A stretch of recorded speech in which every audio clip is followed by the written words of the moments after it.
had a word called pathocracy. What does that mean? Pathocracy is the nature of evil, because in times gone by, even the ancient Greeks talked about what was it was called ponerology and pathocracy. Pathocracy is really a hierarchy ruling the world of psychopaths, inbred psychopaths. Now, Plato talked about this 2,300 odd years ago, and he said that we, the aristocracy, he was a member then, who interbreed, and they had their mates selected for special qualities and accumulation of wealth to prove that they were superior. He said we always turn out similar types of offspring with same natures and same abilities. And here we have, down through thousands of years, people who have accumulated incredible wealth through cunning and guile, but basically they're psychopathic. They don't have natural human compassion. We know this in the business world.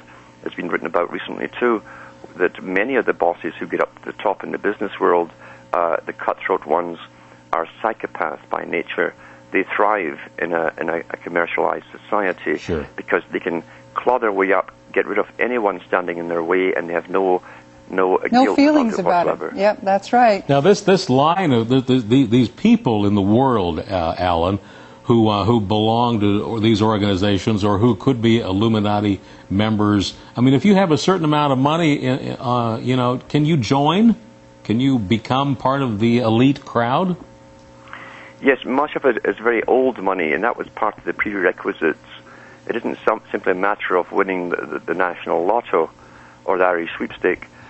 You've got to have the culture and what they call the breeding. Okay, got it. You use the term breeding, good breeding, for 200-300 years very openly. Where do the Freemasons fit into this? Century. Alan, where do the Freemasons fit in? The Freemasons are, they seem very innocuous when you first look at what they're about, until you go into their higher workings, their higher sources, and they themselves are Illuminati, all members who are born again in the ritual of being born again. Are members technically of the Illuminati, but then so are professors and people inside universities, because you're part of the alumni, the illumined ones.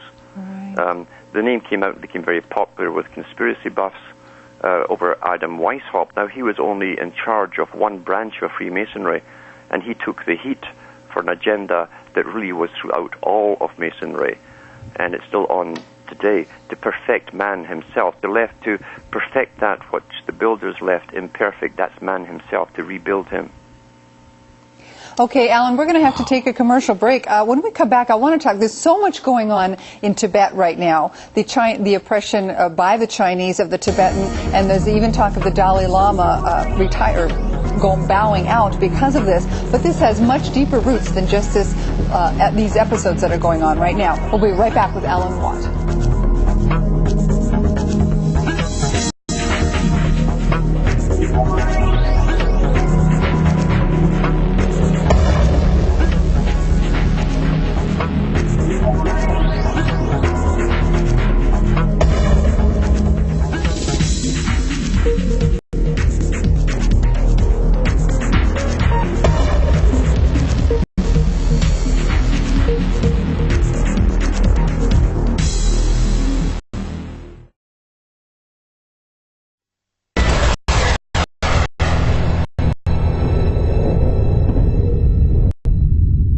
All right, we're back, and our guest tonight from somewhere in Ontario, Canada, is Alan Watt. Alan, you still there? Yes, I am. And by the way, the website is cuttingthroughthematrix.com. Alan, one of Hitler's men, Goring, had an incredible statement. I want to read it and ask you about it. He says, "Voice or no voice, the people can always be brought to the bidding of their leaders. It's easy," he says. "All you have to do is tell them that they're being attacked by terrorists and denounce the pacifists for lack of patriotism."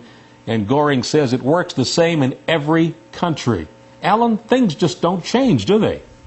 No, they don't change. And the same techniques were used by Nero and others in ancient Rome.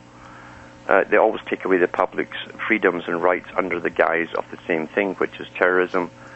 And it's rather odd, if people really think about it, that not so long ago they had the red under the bed scare during the communist era. and the media poo-pooed that.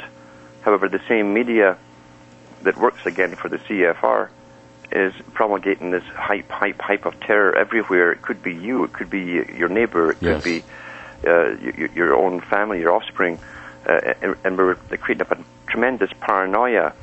But it's nothing to do with terror.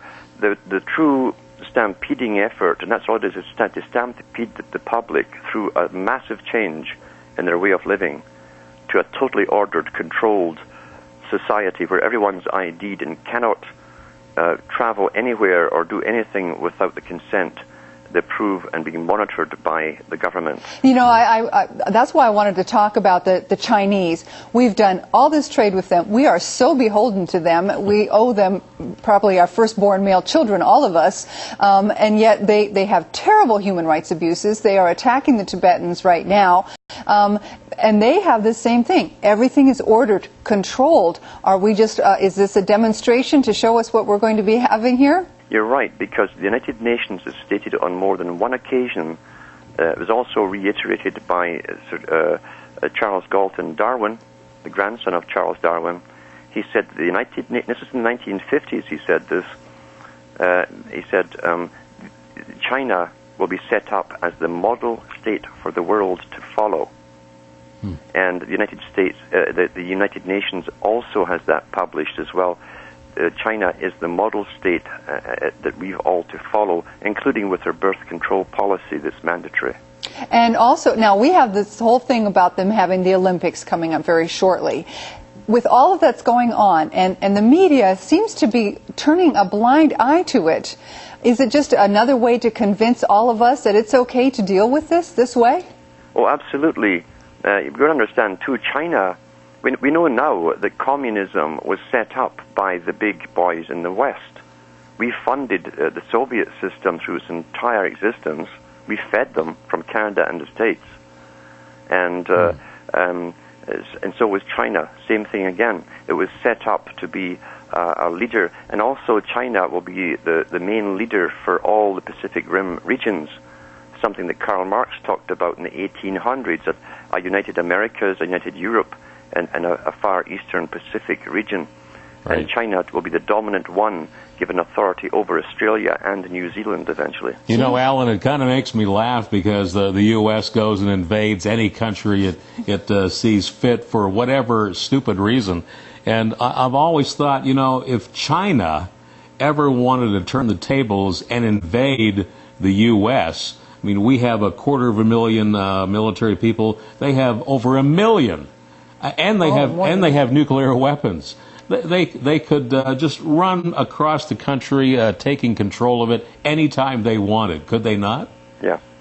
And not only that, as I said, China was set up by the West. The boys at the head of China are all working for the same people who own the Americas, who own Europe. The big bankers set them up. China, believe it or not, is just part of the same interlocking world system. Right. And their leaders will do as they're told by their masters, just like the ones in the U.S. and Britain do. It's amazing to me. Now, I want to get into some of these other secret ways of getting information, because it seems that these elite families, they have made darn sure that they have access to all of these secret modes of knowledge. But lately the Kabbalah has become very popular. Madonna's even getting into it. Yeah. Is that one of the true secret ways of knowledge? The stuff that's taught to the public is not.